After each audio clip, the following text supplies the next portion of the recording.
What is up, Who Dat Nation? Welcome inside the Straight Up Saints podcast presented by DraftKings Sportsbook. With the Saints Bucs matchup coming this week, we're going to break down the most important matchups for this rivalry game. The X factors going into it. We'll also talk about the injury report. It's pretty loaded with star names on both sides of the football. All that coming up here on the Straight Up Saints podcast. You're listening to the Straight Up Saints podcast.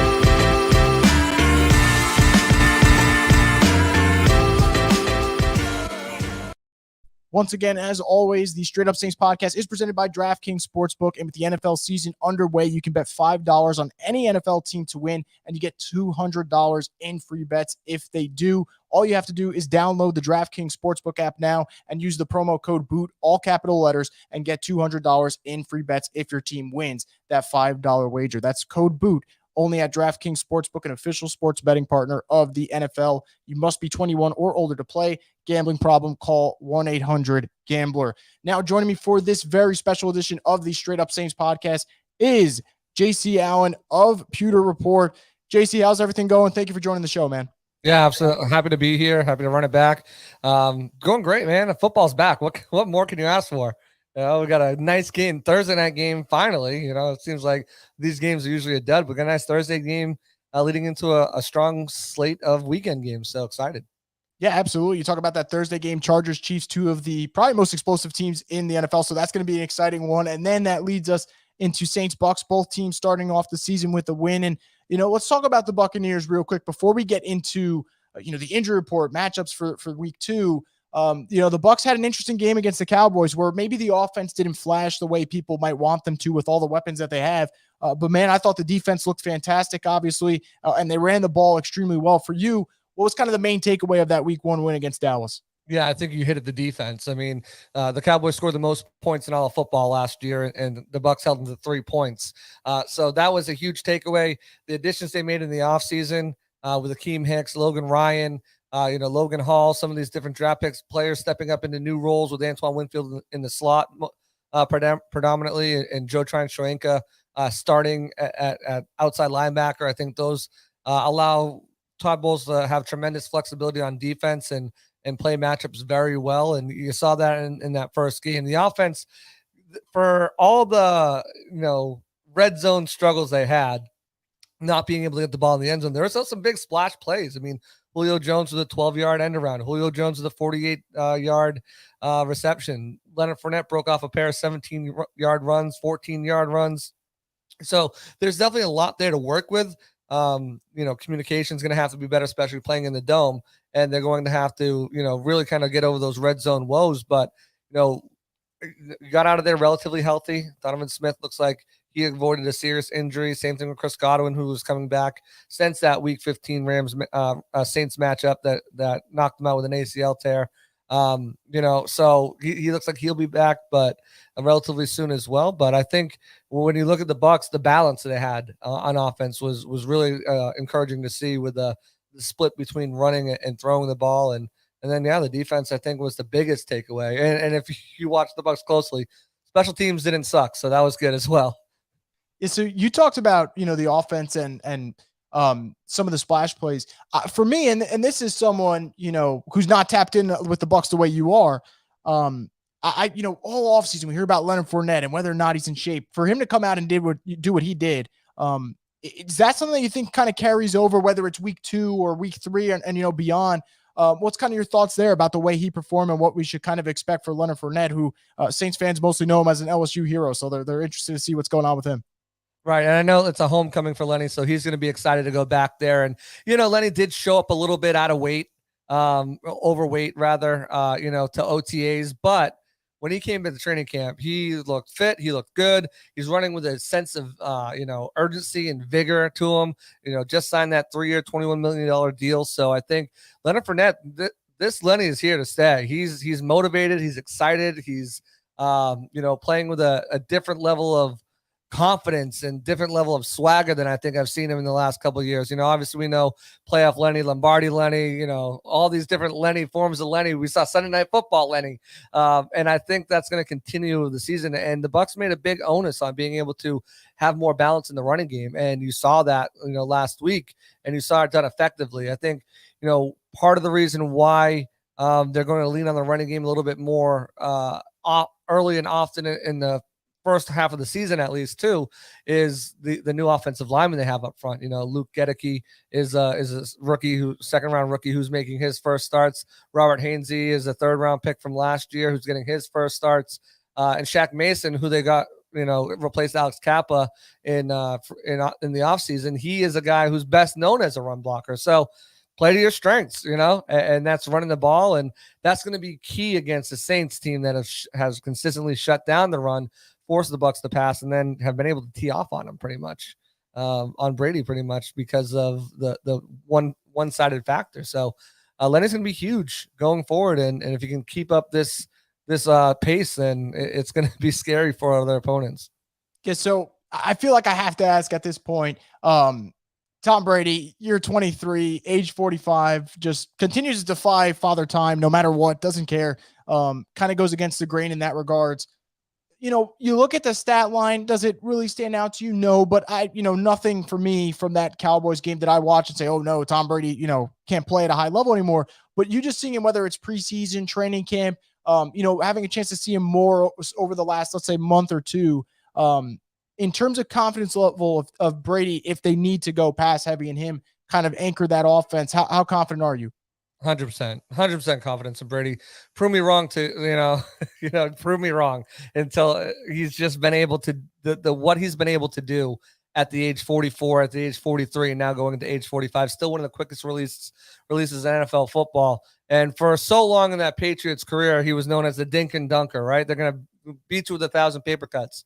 Hasn't been the case here. He still had the second fastest release out of any quarterback last year, while having the most 20-yard plus throws down the field of any quarterback last year. And the only guy who had a quicker release time was Ben Roethlisberger, and he was literally dinking and dunking pretty much the whole year last year. So, I think until there's some sort of signs of him slowing down, you have to have confidence in him. Mike Evans, we've seen what he can do. We saw what he did. Turned it up in that second half, caught the beautiful one-handed touchdown while he was falling backwards. Julio Jones looks like he's going to be a real problem and an asset to this team. And then Chris Godwin and Russell Gage, once they're back, I mean, he's got plenty of receivers, and that's not even including Lenny out of the backfield, the tight ends, and some of the other options they have to throw to. So, if they have to throw it, they're going to throw it. And Todd Bowles has pretty much said that, the Bucs head coach. He's whatever it takes to win the game is whatever they're going to do. If they got to throw it 70 times, guess what? They're going to throw it 70 times. They can run it 70 times, they're going to run it 70 times. If it's more balanced, 35-35, that's what they're going to do. So whatever it takes to win the game, they have full confidence in both the running game and the passing game. It's just gameplay is going to dictate what they do and how often they throw it and how often they run it. And we'll see how that goes this upcoming week against the Saints, whether it's more balanced or leaning one way or the other. Yeah, so let's get into, that Saints-Bucs matchup coming up. And for people listening, whether it's through Twitter or YouTube, if you want to drop in a question, particularly on YouTube, I'll bring it up later on in the show. I'll go through a fan Q&A segment later on. But for now, JC, I want to talk about the injury report, because I think for both teams, we kind of look at this thing. It is just loaded with big names. From the Saints side, you have Jameis Winston listed with a back injury. You have Paulson Debo out with the ankle. Alvin Kamara dealing with a rib injury. And then on the Bucs side, I mean, pretty much every big name wide receiver they have, whether it's Mike Evans, Chris Godwin, Russell Gage, Julio Jones, they're all listed on the injury report. You have Leonard Fournette listed on the injury report. Donovan Smith, you talked about him escaping a major elbow injury, which is good, but still dealing with enough to miss practice on Wednesday. What's your overall feel, let's say, heading into Thursday and Friday? I know it's always too early to kind of say, hey, who's out, who's in, who's out, but is there kind of a sense in Tampa Bay's building about, hey, this might be a week where we're out without one or two offensive weapons? Is that kind of the belief right now? I think it's play it by ear right now. Friday's injury report had 10 guys on it too. And majority of them end up playing. I think Mike Evans is fine to go. I think Leonard Fournette, who was at practice, both of those guys were at practice. I think they're fine to go. It's kind of monitoring. And, obviously you don't want to put hamstring. I mean, you call this hamstring it's affected everybody so far. Mike Evans was dealing with it. Now Chris Godwin, Russell Gage was dealing with it. Zion McCollum. Now Lenny's dealing with a hamstring. So it's just, Florida's hot. New Orleans is kind of like the same, hot and humid. You guys play in the dome though, so you guys kind of have that advantage. But, you got to stay hydrated, and that's one thing that, leads to these soft tissue injuries. But I fully expect Brady to go, who had a veteran day off today. I fully expect Evans, Fournette to go. I think Russell Gage will probably end up going. I think Julio Jones will probably end up going. He's usually getting an off day anyways. Brashad Perriman, I think, goes. Tristan Wirfs, I think, goes. Donovan Smith is going to be a pain tolerance thing. So I don't expect him to practice tomorrow. He didn't practice today. Friday is more of like a, walkthrough type practice. Maybe that's where he'll practice on Friday. And then, hey, Toradol is a wonderful drug, So if they shoot that elbow up and he's ready to go, I mean, he could go out there and for all that's made, there's so many rivalries within this rivalry. You look at the Michael Thomas and the Carlton Davis. You look at Rashawn Lattimore and Mike Evans. And another one is Donovan Smith and Cam Jordan. They've been at each other, talking crap to each other over the past, years that they've been playing. So I don't know if Donovan Smith wants to miss this game. I think he's got a good shot at going. So really, Zion McCollum, who's missed, the last 3 weeks, I think doesn't play. I don't think Chris Godwin plays this game. And, there's a small chance Russell Gage might not play this game if he's not 100%. But looking at the injury report right now, I think most of these guys, at least 6 or 7 out of the 10 are definitely going to be going.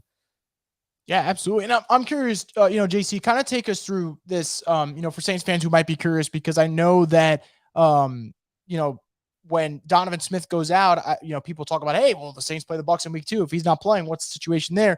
So let's say in the event Donovan Smith doesn't play, what's kind of your expectation level for who's going to be, left to right side of that offensive line? Who's probably being there in the starting lineup for the Bucs?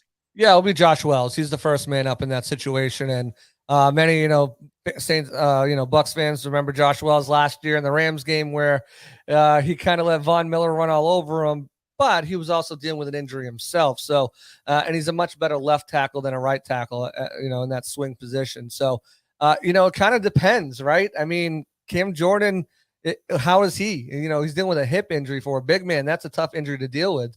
Is he 100%? Is he even able to go? If Cam Jordan's able to go, then I think it's going to be a little bit of a tougher matchup. But then, that's where that balance comes in. You run the ball. He's a better run blocker than a pass blocker. He had that tough sack that he let up against Micah Parsons, but then kind of settled down and didn't let up another sack. Let up a couple hurries, but that was the only sack that he let up of the game. And again, it's Micah Parsons. So, I mean, you can forgive him for that. He's a backup left tackle. But, I think they have full confidence in whoever's there. I mean, they like their team. They like their depth on the offensive line. That's why they didn't go out and sign anybody. That's why they didn't try to get a J.C. Treader before he retired, or an Eric Flowers, or any of these other guys who are on the market or the trade market. And I think they have the full confidence in him. But I would expect them, and I expect it anyways, for them to lean more heavily on the run game. But definitely, if that's the case, if Donnie's not able to go, then yeah, you lean on the run game a little bit more with Wells in there. Yeah, and I think that would make sense. You don't want to go into week 1 overreactions about what teams may or may not be, but the one thing that was glaring from the Saints game against the Falcons, did struggle against the run. Cordell Patterson ran up and down that Saints defense, so it would make a lot of sense, especially after the way Fournette played. Buccaneers to kind of go down that avenue. I want to talk about something that kind of, I believe, came out today. Tristan Wirfs talked about it. With Todd Bowles was talking about the team, when it comes to a rivalry, there's got to be give and take. And the Buccaneers, absolutely, in terms of winning the important one, they did that during the 2020 season, winning the divisional round game, of course, on their way to winning a Super Bowl. But over the last 3 years, obviously the Saints-Bucs matchup, it's been leaning Saints in terms of who's kind of come out on the winning side of things. How big of an energy difference is there when the Bucs are getting ready for Saints week? Is there a noticeable difference? Is there kind of a chip on the shoulder for guys in the locker room, or is it kind of just business as usual? Because I'm curious, because this is one of those matchups, and I'm sure, JC, you see it on Twitter all the time. Oh, yeah. I know Saints-Bucs fans treat it like it's a different week. Like they're amped up for this one. I feel like fans are ready to put the pads on themselves. So how are the players behind the scenes kind of in terms of energy level and getting ready for a matchup of this magnitude? Yeah, as far as Twitter fans, I mean, we've got a group here, Loose Cannons. Like they ban things. There are no po' boys, no, anything like that. No voodoo they put up. Like, who does voodoo in New Orleans, anyways? But I think they're not going to show it as much. They're not going to talk about it as much. And Tristan Wirfs pretty much said, yeah, there's got to be give and take, for it to be considered a real rivalry. But as I said, this is a rivalry. I mean, these teams generally don't like each other. Michael Thomas and Carlton Davis are not friends off the field. They're not going to get Waffle House after. Same thing with Marshawn Lattimore and Mike Evans, and I highly doubt Donovan Smith and Cam Jordan are. There's some disdain there. Jameis Winston has hard feelings for how everything shook out with the Buccaneers. We saw it last year with the eating the W's and stuff like, or 2 years ago, eating the W's and them partying. There's some back and forth where these teams don't like each other. So they're not going to, for the most part, publicly say it, but I talked to Antoine Winfield Jr. yesterday, and he said they do get a little bit more up during Saints week. And, Todd Bowles kind of rushed to the side when I asked him today, but, I went and asked rookie defensive tackle Logan Hall, and he's like, yeah, you can feel it. We want to beat these guys. Like it's time to get over that hump. And get that W. But you know what they've been saying the last 2 years? I think one thing that works well for them is they've played a lot better for some reason in the Superdome than they have at home. If you look at those games, it's a 9-point win and 11-point win for the Saints. Well, on the other side, it's a 9-point win for the Saints in Tampa. It was a shutout, though. And the other one was a blowout, 38-3. When I think they only had 5 rushing attempts the entire game. This is a game, this is a team in general that they want to beat. But until you do it, Tristan's right. There's got to be some give and take. And so far, you've just taken L's besides the one that really matters. I mean, and Bucs fans will point that out. Sure, they've won 7 of the last in the regular season, but the one that mattered to go to the Super Bowl, the Bucs came away with. So they always have that to hang their hat on at least. Yeah, and somewhere I know some Saints fans listening, and they're bringing up that Jared Cook fumble. I could just sense it from now. It's getting to them. But Winfield Jr. that is a great point. The one thing, and we talked about it before, we're talking about the Cowboys-Bucs game and how great the defense looked. One of my things, and this is just, it could be anyone just watching the Buccaneers. One of the guys that just stands off the screen is Devin White. He's one of those players that immediately pops off the page by watching him. I look at the way the Saints played in week 1, and they were fortunate to come out with a victory. And I thought the last 12 minutes of that game, flawless football, offensively speaking. And, I could go on and on about what they did right there. What they did wrong for most of the game was handling blitz protection, protecting their quarterback on a general basis when the Falcons were just rushing 4. And I look into this one with Todd Bowles kind of being the head man now. And I know he was running the defense the last couple of years. How aggressive should Saints fans expect that defense to come out, whether it's attacking Jameis Winston with blitz packages? What should we expect early? Is it kind of firing in all cylinders from the jump? I don't think so. I don't think they're going to be blitz. Everyone expects Todd Bowles because, his resume has been blitz. I mean, you look at the last play of that divisional game against the Rams, send an all-out blitz against the best quarterback in the league against the blitz last year, and he made you pay for it. But, last week they didn't blitz as much.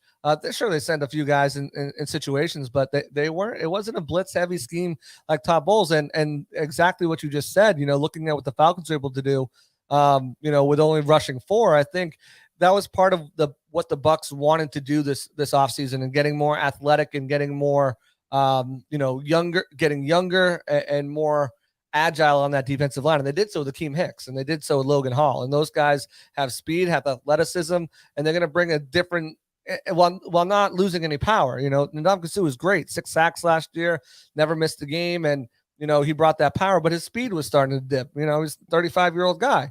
Akeem Hicks brings that, and he brings versatility and allows, when you have those two guys next to each other, they're taking up 3 blockers. Like, there's no way around it. You have over 700 pounds in front of you. Like, I don't care how big of a guard or a center you are, you need some help with those 2 guys when they're rushing. So that frees up stuff for everybody else. And we saw that. It didn't translate necessarily to as many sacks, but the pressures were there. Shaq Barrett led the league in pressures this past week, and he didn't register a sack, but he was all over the place. So the Bucs will send blitzes on occasion, but for the most part, they're going to, I think, rely on their front 4 to get pressure and get after them. They have a very versatile defense with the 3 safety look that they have on the field there now, who are all interchangeable at strong, free, and nickel, and they can do a lot of different things to disguise. Jameis, he doesn't look like, at least last week, he was willing to run as much as he did to start the year last year. So it's going to be interesting, and I think they're going to have some exotic designs where, they're going to try to confuse Jameis and have him, throw some turnovers. Yeah, and I'll kind of flip it to the other side. I think one thing I've noticed ever since Brady got to the Bucs, the key for the Saints has been if you get after him with 4 and you keep everyone else in coverage, that's obviously kind of the way to beat Tom Brady. And that's been, the only chance that NFL teams have really had at beating a Tom Brady-led squad is making sure you get after them with 4. When you talk about injuries that happen, whether it's during the season, before the season, whatever, there's some that just, it seems bigger than just what they bring on the field. And that's kind of what it felt like when Ryan Jensen went down, because he's been such an integral part. And I think for Saints-Bucs games in particular, if there was a scrum, I could guarantee you, I felt like Demario Davis was there, and I felt like Ryan Jensen was there. I felt like there was, right. They were at the forefront. How confident do you feel in the Bucs O-line, the way it's currently constructed, whole new interior compared to last year? Obviously, we talked about Donovan Smith, but he'll be back at some point this season. Obviously, it won't be that long of an absence. But, we talked about Brady and how the confidence doesn't wane on him, but he also needs protection.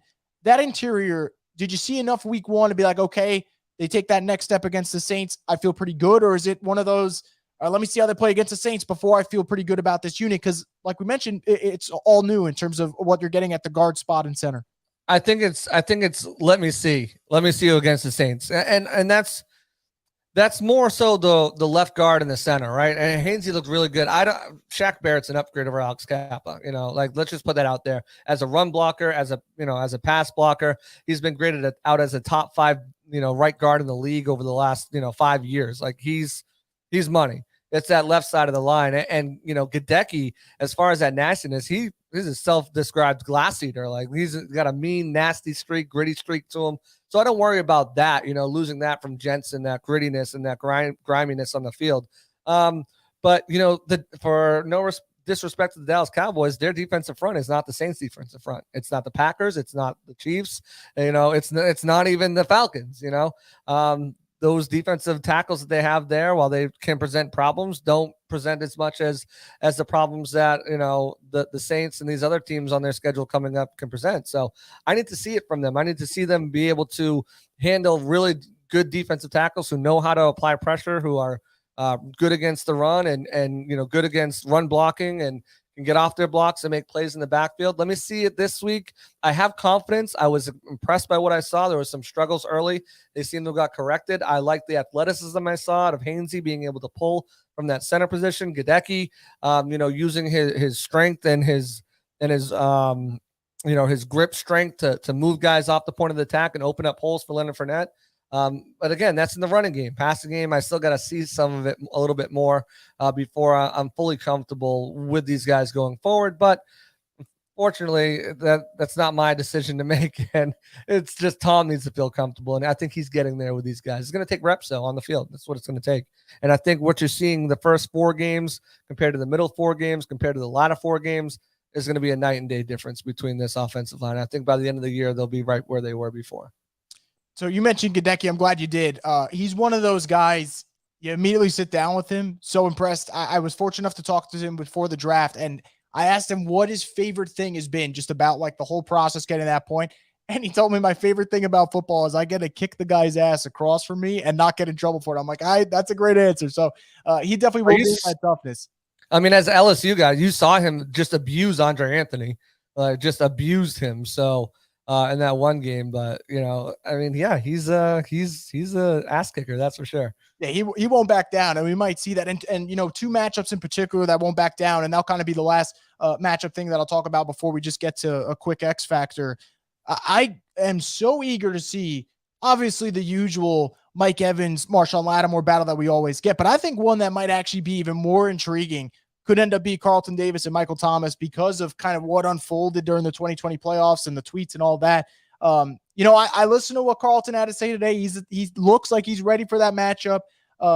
When you guys see what he was able to do so far, Carlton, over the last couple of years, and now Michael Thomas back, and I thought he looked fantastic in week 1. How important is that matchup going to be? Because I made the argument earlier this week talking about the Saints. When Michael Thomas gets going, it opens up everything for them. It's going to open up Jarvis Landry. It's going to open up Chris Olave. How confident are you in Carlton Davis being able to win another matchup against Michael Thomas? Because, history over the last couple of times, I would give advantage to Carlton there. Right. It's like it's the same thing with the Bucs Saints. You want me to go? You want me to pick the Bucs to win a matchup? Show me. Show me you can win a matchup against the Saints. Michael Thomas. You want me to say that you're going to be able to beat Carlton Davis? Show me, because you haven't. And CeeDee Lamb is a damn good receiver. They held him to 2 catches on 11 targets. We've seen what he can do against the likes of Devontae Adams. You can hold Devontae Adams to 6 catches for 60 yards. You shut Devontae Adams down, quite frankly, in my book. We've seen what he's done against Julio when he was with the Falcons and DeAndre Hopkins. Carlton Davis doesn't get enough respect he does as a true coverage corner. He can literally take people away and erase them from games. He just doesn't get his hands in the ball. Well, that's not true. He leads the league in pass deflections since 2019. He doesn't intercept the ball enough to get his name mentioned among the top corners in the league, which I think is unfair. But yeah, prove it to me, Michael Thomas. Prove it. We know it's going to be lots of trash talking. They tend to avoid getting chippy, like unlike Mike and Marshawn. Like they'll go at it. But I think a big thing too of these matchups, especially with like Mike and Lattimore, is your Brad Marchand, your instigator is gone. He's with the Eagles now. Like, Garner Johnson would start crap with everybody on the field and then just let people punch him and smack him around and just take it and draw the flags. I think that's going to be another key matchup, especially with Paulson Adebo. Yeah. Yeah. He might be out as well. So, those are big losses for the Saints in this matchup, and then you got Matthew and May, who are Matthew is fine. He was on the injury report last year, but May on the injury report as well, limited with an ankle. That's going to be really key to watch. That secondary, how does it perform? Can Marshawn, Mike Evans play cool-headedness and avoid penalties, costly errors, which we've seen in the past in this matchup. So it's going to be interesting to watch all the way around. I'm definitely excited for the Carlton Michael Thomas. I'm definitely, if Donovan goes, Donovan versus Cam, because Cam's got the better of him the last few matchups, and obviously Mike Evans and Lattimore, and that's going to be always a fun matchup to watch. Before I get you out of here, JC, last question on this. You get to pick one X factor for this game. What are you kind of leaning towards? I think if I have to pick who has to be the X factor or who's going to be the X factor, which one do you want? I'll go who has to in your mind, or who would you pick to be the X factor? Not who definitely will be. Leonard Fournette has to be the X factor. Going back to LSU, going back to his root, Louisiana, his roots, LSU player. He's got to go back there, and he's got to establish the run, establish it early, because we've seen what happens with this Bucs team when they can't run the ball. As you mentioned, they rush forward, they cover the back end. Tom Brady can't find guys, makes mental mistakes. The rush gets to Brady, and it results in bad results coming out of the on the offensive side. So Leonard Fournette has to be the guy on offense to be that X factor. And a little bonus one, another LSU Tiger, Devin White. Devin White had 2 sacks last week. He needs to be the X factor on defense. He had a pick 6 that he dropped. He needs to be the guy who's going to, if Alvin Kamara plays, take Alvin Kamara, erase him from the game, and make his presence known as a tackling machine, and maybe get a couple more sacks. I've got him as potentially being in the race for Defensive Player of the Year this year. So I think he's bound for a good season. Okay, I absolutely like that. JC, before you get out of here, tell people where they can kind of find your content this week. I know Saints fans are going to be eager to see what's going on in Bucs land. Yeah, I'm sure they're going to love it. But hey, if you guys want to follow me, listen, I always say I'm a football fan first. If, I cover the Bucs, I'm from New England, so the Pats are the team I grew up with. If the Pats were wiped off the face of the earth and I had to watch, and that was it, like I would still watch football. I'd find a new team or I'd find something. So if that's what I always say. If you want to learn more about football, if you're just a football fan and want to keep tabs on everything going around the league, give me a follow. I'm your one-stop shop for everything Bucs, whether it's the content I have, whether it's content the Bucs are putting out, players and what they're saying. You can follow me on Twitter at JCAllenNFL. Follow us at Pewter Report for all of our work. We have a podcast coming out. We actually have Terrence Cooper coming on our podcast tomorrow at 4 p.m. Eastern time. So Terrence Cooper works with the Believe Podcast Network, former wide receiver for the Saints, for the Cowboys. So if you want to hear what he's got to say, feel free to tune in tomorrow, and we'll have an in-game live stream throughout the entirety of the Saints Bucs matchup this week too on Pewter Report TV over on YouTube. So that's where you can find me. That's where you can find all my work, and appreciate you having me on as always, man. Absolutely. Thank you for coming on, JC. Absolutely. We have to run it back in December. Yes, sir. Can't wait, man. All right. Talk to you soon. Once again, that was JC Allen of Pewter Report. It's going to be an interesting week. Like we said, Saints, Bucs, so many big names on the injury report. Make sure you guys follow JC, see what's going on with Tampa Bay. Now, before we wrap things up on the Straight Up Saints podcast, we're not done yet. What I want to do for the last, let's say 10, 15 minutes, if you have comments, questions, concerns, predictions, throw them in the chat. If you're listening on YouTube, I'm going to pull them up on the screen and we'll get to them. And that'll kind of be our fan segment of the Straight Up Saints podcast. And that fan generated portion of this podcast is going to be presented by Neutral Vodka Seltzer. Real vodka, real juice, refreshing, simple, tasty, and uncomplicated. Neutral, the official seltzer of the Straight Up Saints podcast and Boot Crew Media. I'm going to jump into two questions that I got earlier on Twitter. I won't be able to pull those two in particular on the screen, but I do want to give them a quick shout out. Two guys that definitely always, tune in for the podcast and leave their best questions. Biggest matchup that I'm going to watch other than Lattimore and Evans. We talked about it before. I talked about it with JC. That matchup that I'm looking for is Carlton Davis and Michael Thomas. We talk about Carlton Davis, who has a great track record against Michael Thomas. And on the flip side, you talk about Michael Thomas, who has done an excellent job of fighting his way all the way back from an ankle injury that's lingered for the last 2 years. So can Michael Thomas get over that, hump against Carlton Davis and beat him in that one-on-one matchup? And if he could, I think that has that trickle-down effect. I talked about it. That week 1 matchup for the Saints for the Falcons game, everything changed after you saw Michael Thomas start to get open. We saw Jarvis Landry have big plays. We saw Chris Olave get open. It all comes off of that. So I'm very curious to see how that unfolds. That would be the second matchup that I'm looking for this one. Now, another one that I'm looking for is the offensive line versus the defensive line, in the sense that, hey, look, defensive line of the Saints did not step up in week 1. I thought that was a glaring weakness in this one. And I'll talk about it because I saw another question related to it. I'll get into that, but Bucs O-line's a little banged up. How does that one unfold? So we'll kind of see there. Now, the second question on Twitter before I get into the YouTube comments, so make sure you guys keep them coming. How happy do you think Tom Brady is not having to face CJ Gardner-Johnson twice a year? I would say he's thrilled. And if I'm Tom Brady, I would be thrilled because Gardner-Johnson is the ultimate instigator. Gardner-Johnson's the ultimate, not just instigator, great playmaker too. We saw him bait Tom Brady into an interception twice last season. So I think that is a huge factor to this one. And when you think about losing Gardner-Johnson and the games that it would affect you for, this was the number one game that I was looking at where it's like, man, wish you had Gardner-Johnson for this one. If you're going to trade him after the Bucs game. So that was a good one. So let me get through these comments. Obviously, go Saints per usual, guys. I saw this one. Chris is working with the enemy. I laughed as soon as that one went up. I couldn't help but chuckle. Can't wait for the Carlton Davis versus Michael Thomas matchup. Amen, man. We talked about it before. That's going to be a key part of that game, how that one unfolds. This game definitely gives me energy of two teams nowhere near their best. That's a great comment, John. I can't agree more than that. Whatever happens on Sunday, I want to make it very clear. I don't think you're going to get the best version of the Bucs, and I don't think you're going to get the best version of the Saints. I feel very confident in the sense that I don't think the Saints are going to reach their best form till later this year. We've always seen it when the Saints kind of hit their stride. It's October, it's November. Too many new faces right now in the secondary. Guys coming back on offense from injuries, whether it's Michael Thomas, Jameis Winston, trying to figure out your offensive line situation, which is not ideal at the moment. So I don't think this is the best version of the Saints. And then I look at the Bucs. They might be without Chris Godwin. If they're without Chris Godwin, off the jump, that is not the best version of them. Off the jump. I think Godwin's that important. Not having Donovan Smith, not having your left tackle, that would be a huge problem there. So that's obviously something to key in as well for this. So I do agree, John. That is an excellent observation for that one. I totally agree.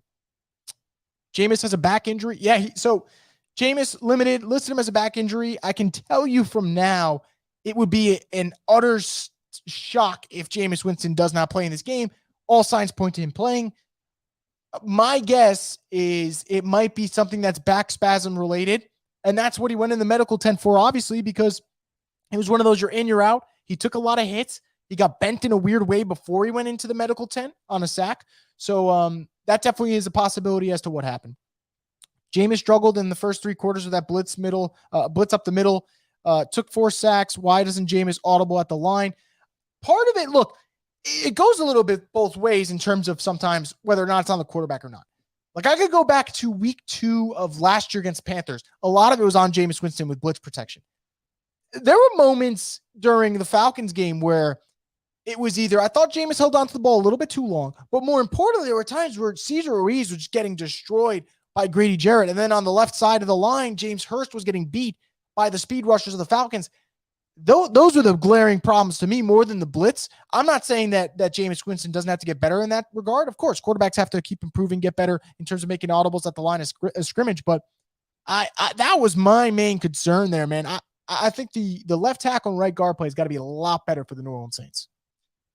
Cam Jordan has a hip injury, question mark. He does. So that's what he's listed as. I don't think that means that he's not going to play. I would be shocked. He is another Iron Man. Remember, it took COVID to get Cam Jordan off the football field. And then he came back somehow even better. So expect Cam Jordan to play.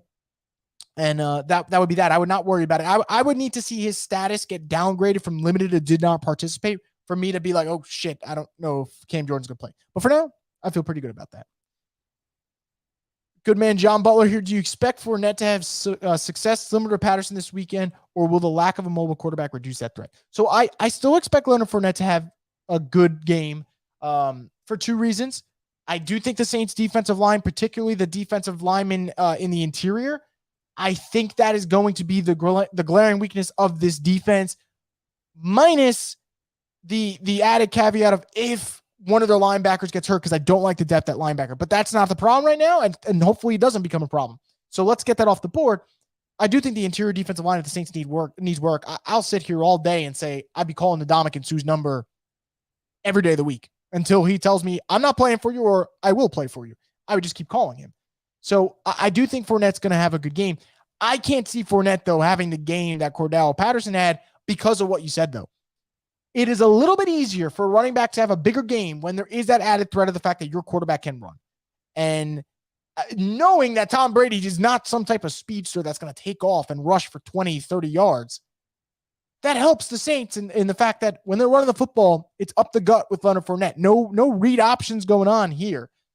So I think that will help the Saints. But I do think that Leonard Fournette will still have a big game because I do think that the Saints have issues to address in the run defense. We're going to stomp Fournette. Nielsen's going to be on the D-line's butt this week. They'll play well. My concern is still O-line. It's been going on 2 years now. Ruiz is like Jason David 2.0. Look, I hope they stomp Fournette. I think in the sense of shutting him out, not physically stomping on Fournette. Because that changed the whole game. If they're able to limit Leonard Fournette, that goes back to kind of what we were saying before, right? Make them one-dimensional. Make sure they're a pass first thing.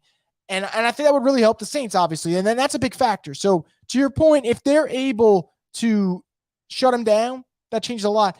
As for Ruiz, I talked about it on a podcast yesterday that I was on. So disappointing week 1 because I thought the improvements on film at least showed in the preseason, right? Using his hands more, being a little bit more assertive, finishing off his blocks. Those are things that we haven't seen him do. And we saw it in the preseason. I thought, hey, maybe he turned the corner. But Grady Jarrett owned him in week 1. And I think he's going to have to be a lot better for us to feel comfortable. Because I could ask any of you Saints fans listening right now and any of you Saints fans who will be listening to this podcast over the course of the next couple of days before the Bucs game. Do you feel comfortable with Cesar Ruiz right now at right guard? 90-something% of you, maybe even 100%, will say no. And you're not wrong to say no. But it's more frustrating this year than ever because I thought Ruiz was turning a corner, and maybe that's shame on me, or maybe he just had a bad week 1. But it's hard to say it's just a bad week 1 when it's been a bad couple years. So I hope Cesar Ruiz turns the corner, but I don't feel comfortable about that. And that is a good point. This Saints offensive line, you need to step up in this Bucs game because we saw what happened last year when Jameis had to scramble a lot in that Bucs game. And unfortunately, that horse collar tackles will put him out for the rest of the year. And you got to protect your quarterback because if the Saints are going to get to where they want to go, you need Jameis at quarterback. So we'll see what happens there. But I do agree. Ruiz is really, you're reaching that point, man, where it's like, if it doesn't work out for you this year, you're not bringing him back for another season. In my opinion, I wouldn't understand the point of bringing him back for another season. I'd argue I feel that way about the whole 2020 draft class for the Saints. It's just not what you expect from that group. Marcus May is hurt too. So Marcus May was on the injury report. I would not really panic about that. I think that's no big deal right now. They have him listed as with an ankle injury. He was still limited. I don't get too caught up in the Wednesday injury reports. I try not to. You got Thursday, you got Friday, and you got Saturday to recover. And I think Marcus May will be fine. He played till the final whistle of the Falcons game. So if it's something that happened during today's practice and then he was listed as limited, then yeah, I'd be a little bit more concerned. But we don't have the full specifics right now, so I'm going to wait on, hey, what's wrong with Marcus May? But it is an ankle. Was listed as limited, but I'm not concerned at the moment. If I change my mind, I'll let you guys know. But right now, I'm not. Bucs will get so far behind, they will have to pass. Yeah. Look, that's the key, right? I think the one thing the Saints have done so well against the Buccaneers the last couple of years is shut down the run game early, score on your first couple of drives, and put them in a situation where Tom Brady's got to drop back and pass first down, second down, third down, and you can just let your pass rushers loose and let your secondary sit back and do their things. So we'll kind of see if they can repeat that formula. If they do, that'd be good news for the Saints. What does it mean for this defense to get Paulson and Debo back? It means everything. I truly mean that, Grant. You know when players get like preseason hype and training camp hype, and then you're like, I don't really know if I believe it. I'm telling you, Paulson and Debo was that good during training camp and preseason and what the Saints saw every day in between them. And then when he comes back, not only does that give you a 1-2 punch at cornerback that could be lethal, Bradley Roby gets to move into slot. Now Justin Evans, PJ Williams, they can move around. Saints can use them as interchangeable defensive backs. It changes so much. And I think getting back a Debo, what it does for this defense, I think it takes more pressure off the run game because you know that teams aren't going to be looking to pass on the Saints. If I go into Saints game and a Debo's there and you're looking at a secondary of Lattimore, Debo, Roby, Tyrann Mathieu, Marcus May, with PJ Williams and Justin Evans being their first two off the bench as being those interchangeable DBs, I am not going into that game thinking, hey, man, we're going to throw all over them. I'm not. So I do think that Debo will change a lot for this team. I really do. This game kind of reminds me of the week 1 matchup in 2020. It does have a similar feel. I could totally see that. I mean, it's 1 week off in terms of scheduling wise, so you're totally right there. The injury's a little different. I don't remember them being banged up for that one the way they are for this one. And I don't even want to think about the week 1 2020 because that was ironically the game that Michael Thomas got hurt in. So we'll see what happens. It does have that feel though, right? Because when that game happened, we didn't think that was the best version of the Saints, and we did not think that was the best version of the Buccaneers. And we saw that. Buccaneers went out to win the Super Bowl, and the Saints really kind of hit their stride during the middle of the season, especially when they played the Bucs on the road later that year. So I do agree with that. Is there any chance that we sign a left tackle like Eric Fisher? Look, Eric Fisher, I've had a lot of people come up to me with that one. My question is, what is the situation on Eric Fisher, right? Because he's still unsigned. Is that teams don't feel comfortable with him? Is he waiting for the right opportunity? Is he not 1,000% healthy yet? I know that Ed Werder, and I'm pulling it up now, said that Eric Fisher wants to play this season, and he plans on being selective with his options. If you're going to be selective with your options, I don't think there's many options that are better than what the Saints will present, right? Because this is a team, talent-wise, has a roster capable of contending.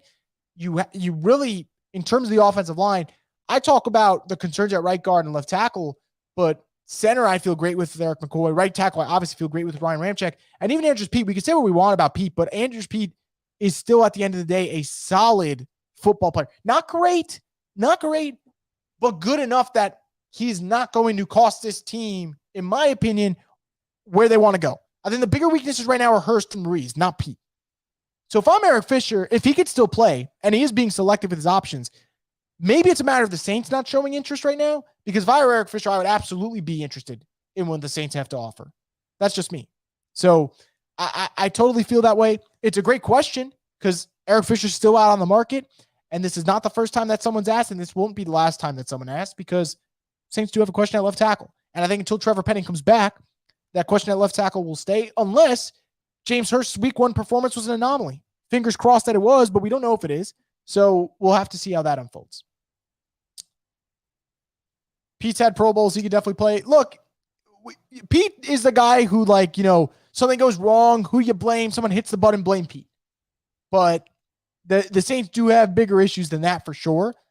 And I think for them, the bigger issue is left tackle and right guard. But if Penning is able to come back in November and slide into the starting position and plays well, that changes something. And we'll see. And he could give them that nasty streak. That would be big. How does this offense utilize Taysom this week? Seems like after those 2 runs, he wasn't involved much. Yeah, I find that odd, right? Like, because I think the Falcons never have an answer for Taysom Hill, which is the dumbest thing because Taysom Hill owns them. You would think that they would have an answer for him, but they don't. But if you're a Saints fan, you're cool with that. The fact they don't have an answer. But I think it's different with Tampa Bay. Tampa Bay has hard-hitting, rangy linebackers in Levante David and Devin White that I think can neutralize Taysom Hill more than the Atlanta can. But does that mean that Taysom Hill won't be a factor?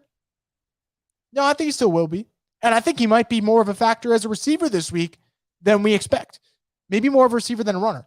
But I will throw in, if you are New Orleans and you know Kamara's dealing with a rib injury and you know Ingram's a little bit banged up, maybe early I'm testing out what Taysom Hill can do with QB power and see if you can get that run game going on short yardage situations, maybe 3rd and 2, maybe even a 4th and inches.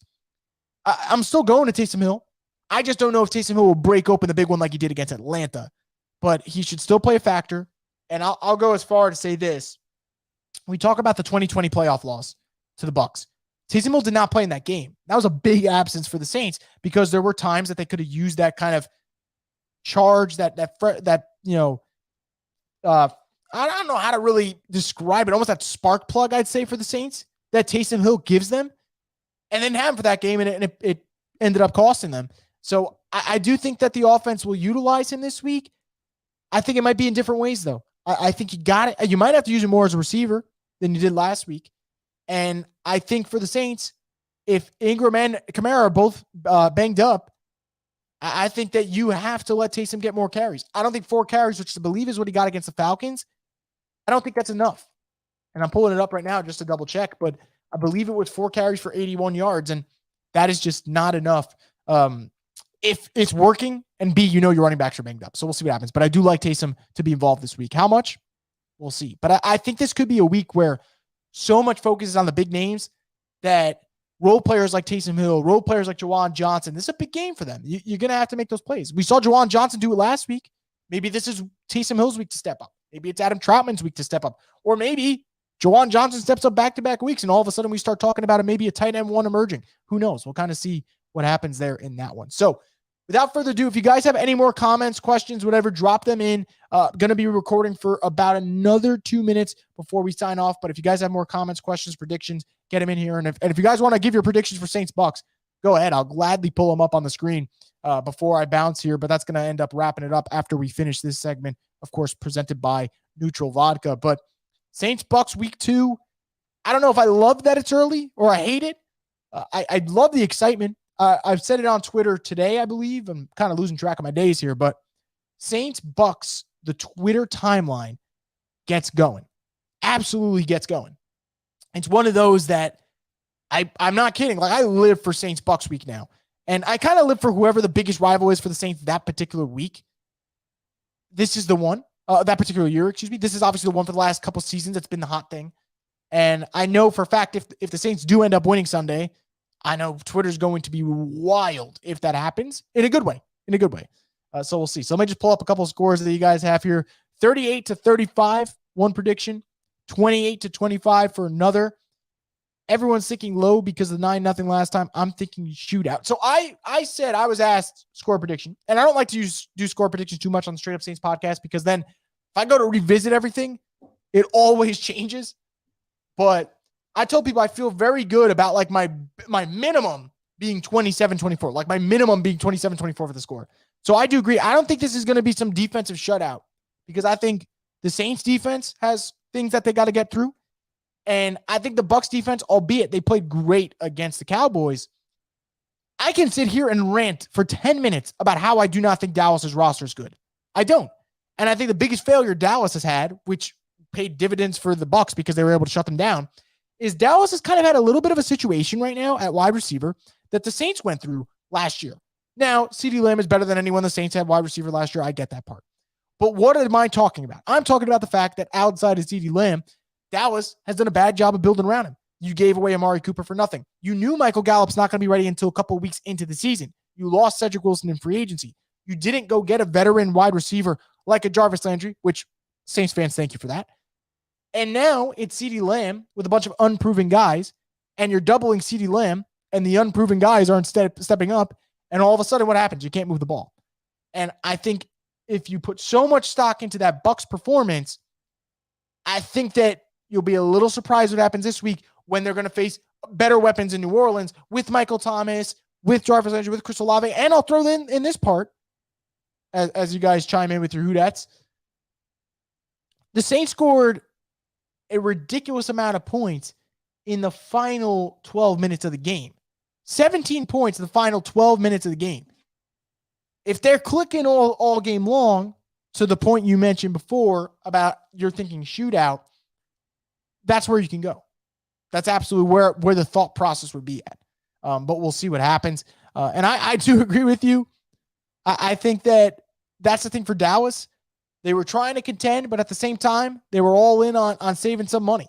And that's why they ended up getting rid of Amari Cooper for nothing. And now when you look at the cap space that they're holding on to, they could have actually kept him. They have 20 plus million in cap space. But guess what? The good thing, that's not our problem.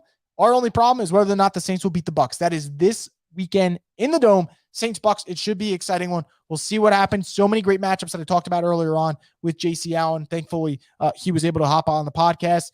So I hope you guys enjoyed this edition of the Straight Up Saints podcast. I also hope you enjoyed the fan portion segment sponsored by Neutral Vodka. That's going to do it for this edition of the Straight Up Saints podcast. Guys, thank you so much for tuning in and always dropping your comments, questions, concerns, predictions. Always appreciate that greatly. Enjoy the rest of your week and get ready for a very, very exciting matchup between two division rivals in the NFC South. When that game wraps up, I will have a post-game recap review of that matchup. Hopefully it's another victory recap. We'll see what happens here on the Straight Up Saints podcast, the destination for the Houdat Nation.